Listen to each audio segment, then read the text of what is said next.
ক্যানুলাইজেশন করার আগে ক্যানুলাইজেশন ট্রেটা ভালো করে প্রিপেয়ার করে নিতে হবে।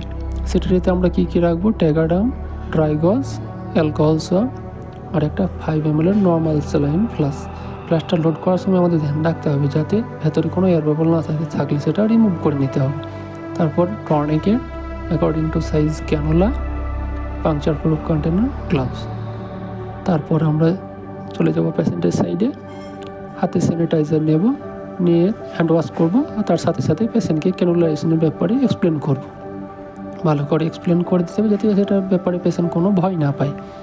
এক্সপ্লেন করা হয়ে গেলে আমরা গ্লাভস পরবো। গ্লাভস পরার পর যেখানে আমরা ক্যানুলাইজেশন করব তার থেকে মিনিমাম 4 আঙ্গুল ওপরে টর্নিকেটটা অ্যাপ্লাই করবো হালকা টাইটভাবে, যাতে ভেনটা ইজিলি ভিজিবল হয়ে যায়।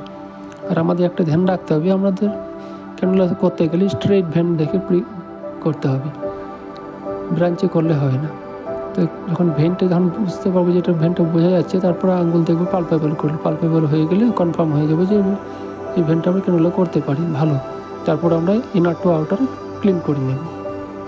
ক্লিন করার পর ড্রাই গজ পিস একটা ওপেন করে নেব। তারপর ক্যানুলাটা ওপেন করব।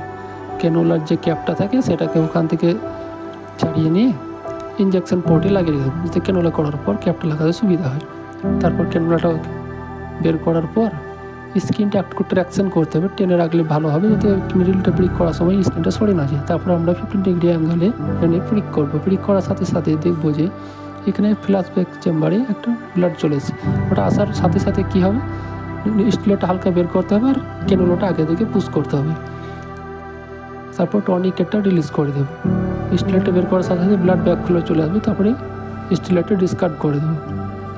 আঙুল দিয়ে প্রেস করে রাখতে হবে সামনে থেকে যাতে ব্লাডটা ব্যাকফ্লো আর না আসতে পারে। তারপরে ক্যাপটা লাগিয়ে দেবো।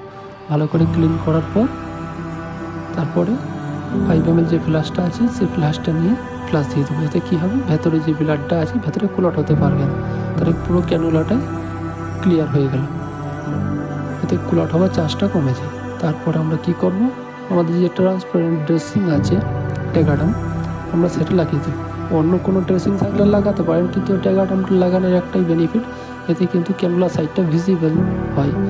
ডেলি অবজারভেশন করতে পারবেন যাতে কোনো ফ্লেভাইটিস হচ্ছে কি না। তো সেই জন্য আমরা ট্যাগাডাম ইউজ করব। ট্যাগাডামটা ইউজ করার পর পেশেন্টকে ধন্যবাদ জানিয়ে আমাদের ক্যানুলাইজেশন প্রসিজার হয়ে